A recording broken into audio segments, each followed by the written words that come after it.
Mbona sasa unanipa huu? Kwani umeleta gesi gani? Sasa kaka, unaona gesi yangu inafanana na ya kwako. Yaani mimi unipe gesi inafanana na Mpoki wakati mimi gesi yangu imeoshwa jamani. Kwani dada unaenda kutumia mtungi, unaenda kutumia gesi? Pamoja na gesi, lakini hii mbona imechoka gesi yangu mimi niliyokupa ni mpya. Kwa nini usinifanyie haki yangu ukadimiminia gesi yangu wewe ukachukua hii ya zamani? Wewe ushekuona wapi gesi inamiminwa? Haya jawa maji, yaani gesi haimiminwi.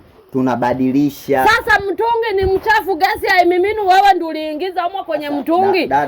Subiri. Mimi nimiminie gesi yangu si safi, fungua hapa tumimine gesi yangu nimimine kwenye ndani mtungi wangu. Wewe baki na mtungi wako. Mimi siwezi umechanganyikiwa. Nimechanganyikiwa, si haki yangu jamani. Nipe mtungi wangu, kosa langu liko wapi? Sikia dada, sikia.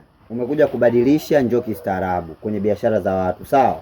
Kwa wewe chukua mtungi nenda nyumbani kaendelea. Subiri, kwani mimi nimekupa mawa, nimekupa hela? Si nimekupa hela jamani. Sasa wewe ushaikuona wapi gesi inamiminwa? Mbona fanya hivi nyamaza. Acha nimimine mimi mwenyewe gesi. Nafungua hiyo na mimina huku nachukua mtungi wangu msafi. Wewe utaniletea wewe. Sasa nitakuletea nini? Utaletea mazoea kwenye biashara. Subiri mtungi. Subiri.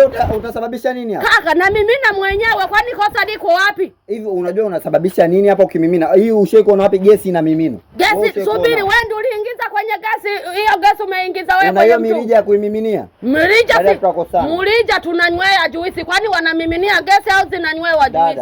Hapo nipe mtungi wako. Nipe mtungi wako. Hebu subiri. Nenda. Subiri ni mimine.